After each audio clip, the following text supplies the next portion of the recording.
ಸಂಸದ ಡಿಕೆ ಸುರೇಶ್ ಹೆಸರಿನಲ್ಲಿ ಚಿನ್ನಾಭರಣ ವಂಚನೆ ಪ್ರಕರಣ ರಾಜ್ಯದಲ್ಲಿ ಬಹಳ ದೊಡ್ಡ ಮಟ್ಟದಲ್ಲಿ ಸದ್ದು ಮಾಡ್ತಾ ಇದೆ. ಈ ಪ್ರಕರಣಕ್ಕೆ ಸಂಬಂಧಪಟ್ಟ ಹಾಗೆ ವಂಚಕಿ ಐಶ್ವರ್ಯ ಗೌಡ ಈಗ ವಿಚಾರಣೆಗೆ ಹಾಜರಾಗಿದ್ದಾಳೆ. ಚಂದ್ರ ಲೇಔಟ್ ಪೊಲೀಸ್ ಠಾಣೆಯಲ್ಲಿ ಐಶ್ವರ್ಯ ಗೌಡ ವಿಚಾರಣೆ ನಡೀತಾ ಇದೆ. ಇವತ್ತು ವಿಚಾರಣೆಗೆ ಹಾಜರಾಗಲೇಬೇಕು ಅಂತ ಪೊಲೀಸರು ನೋಟಿಸ್ ಕೊಟ್ಟಿದ್ರು. ಒಂದು ವೇಳೆ ವಿಚಾರಣೆಗೆ ಹಾಜರಾಗದೆ ಹೋದ್ರೆ ಕಠಿಣ ಕ್ರಮ ತೆಗೆದುಕೊಳ್ಳಲಾಗುತ್ತೆ ಅಂತಲೂ ಕೂಡ ಸೂಚಿಸಿದ್ರು. ಆ ಹಿನ್ನೆಲೆಯಲ್ಲಿ ಐಶ್ವರ್ಯ ಗೌಡ ವಿಚಾರಣೆಗೆ ಬಂದಿರೋದು. ಚಂದ್ರ ಲೇಔಟ್ ಪೊಲೀಸ್ ಠಾಣೆಯಲ್ಲಿ ವಿಚಾರಣೆ ನಡೀತಾ ಇದೆ.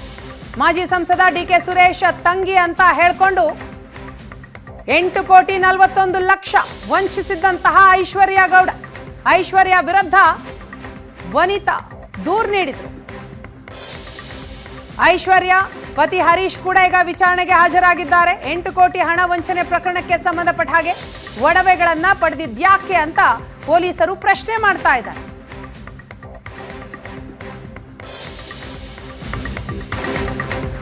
ಇನ್ನು ಡಿಕೆ ಸುರೇಶ್ ಹೆಸರಿನಲ್ಲಿ ಚಿನ್ನಾಭರಣ ವಂಚನೆ ಪ್ರಕರಣಕ್ಕೆ ಸಂಬಂಧಪಟ್ಟ ಹಾಗೆ ಯಾರೇ ನನ್ನ ಹೆಸರು ಬಳಸಿಕೊಂಡಿದ್ರು ಅದು ಅಪರಾಧ, ಕಮಿಷನರ್ಗೆ ದೂರು ನೀಡ್ತೇನೆ ಅಂತ ಸ್ವತಃ ಡಿಕೆ ಸುರೇಶ್ ಅವರು ರಿಯಾಕ್ಟ್ ಮಾಡಿದ್ದಾರೆ.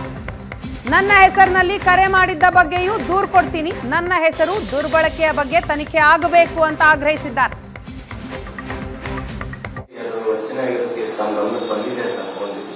ನಾನು ಕೂಡ ಇದನ್ನು ಕೂಡ ಮೊನ್ನೆ ಲಾಸ್ಟ್ ಒಂದು 4-5 ಡೇಸ್ ಬ್ಯಾಕ್ ಗಮನಿಸಿದೆ. ಪೊಲೀಸರು ತನಿಖೆ ಮಾಡಲಿ, ಯಾರೇ ನನ್ನ ಹೆಸರನ್ನ ಬಳಕೆ ಮಾಡಿಕೊಂಡ್ರು ಕೂಡ ಅದು ನನ್ನ ಅಪರಾಧ. ನಾನು ಅದನ್ನ ಕೂಡ ಪರಿಶೀಲನೆ ಮಾಡಿ ಸಂಬಂಧಪಟ್ಟಂತ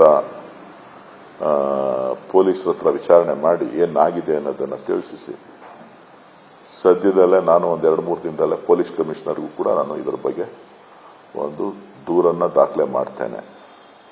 ಸೊ ಯಾರೇ ಈ ರೀತಿ ಮಾಡಿದ್ರು ಕೂಡ ಅದನ್ನ ಸಮಗ್ರ ತನಿಖೆ ಮಾಡಿ ತಪ್ಪಿತಸ್ಥರಿಗೆ ಯಾರಿಗೆ ಅನ್ಯಾಯ ಆಗಿದೆ ಅವರಿಗೆ ಅನ್ಯಾಯವನ್ನು ಸರಿಪಡಿಸಿ ಅಂತೇಳಿ ನಾನು ಕೂಡ ಒಂದು 2 ದಿನದೊಳಗಡೆ ಪತ್ರವನ್ನು ಅವರಿಗೆ ಸಂಪೂರ್ಣವಾದಂತಹ ಮಾಹಿತಿಯನ್ನು. ಡಿಕೆ ಸುರೇಶ್ ಹೆಸರೇಳಿ ಚಿನ್ನಾಭರಣ ವಂಚನೆ ಮಾಡದಂತಹ ಪ್ರಕರಣಕ್ಕೆ ಸಂಬಂಧಪಟ್ಟ ಹಾಗೆ ಬೆಂಗಳೂರು ಪೊಲೀಸ್ ಆಯುಕ್ತ ದಯಾನಂದ್ ಅವರು ಕೂಡ ಹೇಳಿಕೆಯನ್ನ ನೀಡಿದ್ದಾರೆ. ಚಂದ್ರ ಲೇಔಟ್ ಪೊಲೀಸರು ಆರೋಪಿಗಳಿಗೆ ನೋಟಿಸ್ ಕೊಟ್ಟಿದ್ದಾರೆ. ಸೆಕ್ಷನ್ಗಳ ಆಧಾರದ ಮೇಲೆ ಆರೋಪಿಗಳ ಬಂಧನ. ಪ್ರಕರಣ ದಾಖಲಾಗಿದೆ. ಅದರ ಬಗ್ಗೆ ತನಿಖೆ ಸ್ಥಳೀಯ ಪೊಲೀಸರು ತನಿಖೆ ಮಾಡ್ತಾ ಇದ್ದಾರೆ. ಆರೋಪಿಗೆ ಅಥವಾ ಆರೋಪಿತೆಗೆ ನೋಟಿಸನ್ನು ಕೊಡಲಾಗಿದೆ. ಅದರ ತನಿಖೆಯ ಪ್ರಕ್ರಿಯೆಗಳೇನಿದೆ ಅದಕ್ಕೆ ಪೂರಕವಾಗಿ ಪೊಲೀಸರು ಕಾರ್ಯವನ್ನು ವಹಿಸ್ತಾ ಇದ್ದಾರೆ.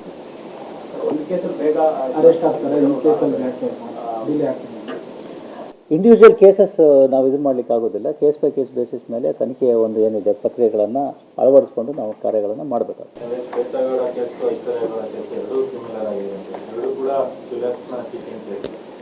ಅದರಲ್ಲಿ ಇರ್ತಕ್ಕಂಥದ್ದು ಏನು ಯಾವ ಸೆಕ್ಷನ್ಗಳ ಅಡಿಯಲ್ಲಿ ಪ್ರಕರಣ ದಾಖಲಾಗಿದೆ ಮತ್ತು ಆರೋಪಿ ಅಥವಾ ಆರೋಪಿತೆಯರು ಏನಿದ್ದಾರೆ ಅವರು ಯಾವ ರೀತಿ ತನಿಖೆಗೆ ಸಹಕರಿಸ್ತಾರೆ ಅನ್ನೋದರ ಆಧಾರದ ಮೇಲೆ ನಮ್ಮ ಪ್ರಕ್ರಿಯೆಗಳು ನಿರ್ಭರ ಆಗಿರ್ತವೆ. ವಿವಿಧ ಬೇಡಿಕೆಗಳಿಗಾಗಿ ಆಗ್ರಹಿಸಿ ಪ್ರತಿಭಟನೆಗೆ ಮುಂದಾಗಿದ್ದಂತಹ ಬಿಎಂಟಿಸಿ ನೌಕರರಿಗೆ ಈಗ ಶಾಕ್ ಆಗಿದೆ. ನೌಕರರ ವಿರುದ್ಧ ಎಸ್ಮಾ ಅಸ್ತ್ರ ಪ್ರಯೋಗಿಸಿದೆ ಬಿಎಂಟಿಸಿ. ಡಿಸೆಂಬರ್ 31ರ ಮುಷ್ಕರದಲ್ಲಿ ಭಾಗವಹಿಸಬಾರದು ಅಂತ ಅಧಿಸೂಚನೆ ಹೊರಡಿಸಿದೆ. ಮುಂದಿನ 6 ತಿಂಗಳು ಯಾವುದೇ ಮುಷ್ಕರ ಮಾಡಬಾರದು ಅಂತ ಸೂಚಿಸಲಾಗಿದೆ. ಡಿಸೆಂಬರ್ 31ನೇ ತಾರೀಕು ಮುಷ್ಕರಕ್ಕೆ ಮುಂದಾಗಿದ್ರು ಬಿಎಂಟಿಸಿ ನೌಕರರು. ಈಗ ಶಾಕ್ ಆಗಿದೆ ಅವರಿಗೆ. ನೌಕರರ ವಿರುದ್ಧ ಎಸ್ಮಾ ಜಾರಿಗೊಳಿಸಿದೆ ಬಿಎಂಟಿಸಿ. ಬಿಎಂಟಿಸಿ ಭದ್ರತಾ ಮತ್ತು ಜಾಗೃತಾಧಿಕಾರಿಗಳಿಂದ ಆದೇಶ ಹೊರಬಿದ್ದಿದೆ. ಎಲ್ಲ ವಿಭಾಗೀಯ ನಿಯಂತ್ರಣಾಧಿಕಾರಿಗಳ ನಿರ್ದೇಶನ ಇದೆ. ಪ್ರತಿಭಟನೆಗೆ ಮುಂದಾಗಿದ್ದಂತಹ ಬಿಎಂಟಿಸಿ ನೌಕರರಿಗೆ ಇದು ಬಿಗ್ ಶಾಕ್. ಡಿಸೆಂಬರ್ 31ಕ್ಕೆ ಸಾರಿಗೆ ಮುಷ್ಕರ ಫಿಕ್ಸ್. ಸಾರಿಗೆ ನೌಕರರ ಜೊತೆ ಸರ್ಕಾರದ ಸಂಧಾನ ಸಭೆ ವಿಫಲ ಆಗಿದೆ. ಸಚಿವ ರಾಮಲಿಂಗಾರೆಡ್ಡಿ ನೇತೃತ್ವದಲ್ಲಿ ನಡೆದಂತಹ ಆ ಸಭೆ ವಿಫಲ ಆಗಿದೆ. ಸಾರಿಗೆ ಇಲಾಖೆ ಆರ್ಥಿಕ ಸ್ಥಿತಿಯ ಬಗ್ಗೆ ಸಚಿವರು ಮನವರಿಕೆ ಮಾಡಿಕೊಂಡರು. 13 ಬೇಡಿಕೆ ಈಡೇರಿಸುವಂತೆ ನೌಕರರು ಪಟ್ಟು ಹಿಡಿದರು.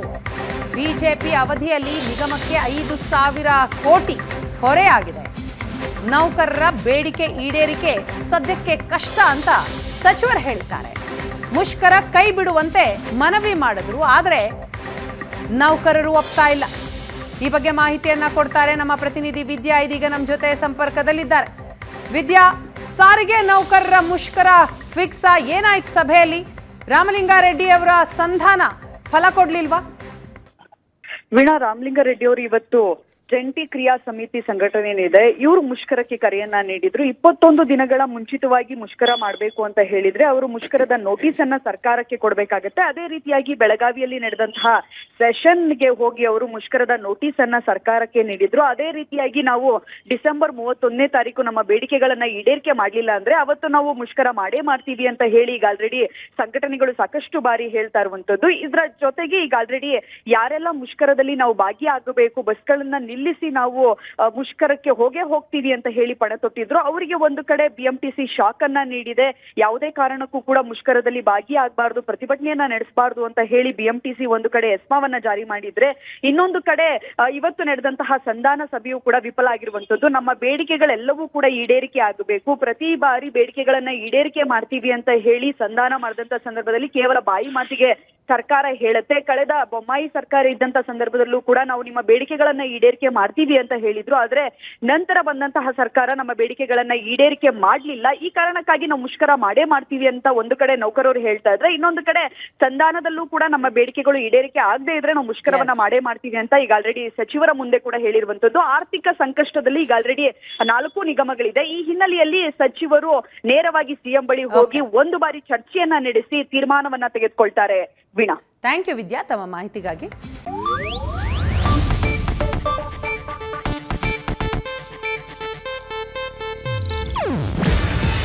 ಇದು ಏಷ್ಯಾನೆಟ್ ನ್ಯೂಸ್ ನೆಟ್ವರ್ಕ್ ಪ್ರಸ್ತುತಿ. ನೀವು ನೋಡ್ತಿದ್ದೀರಾ ಏಷ್ಯಾನೆಟ್ ಸುವರ್ಣ ನ್ಯೂಸ್.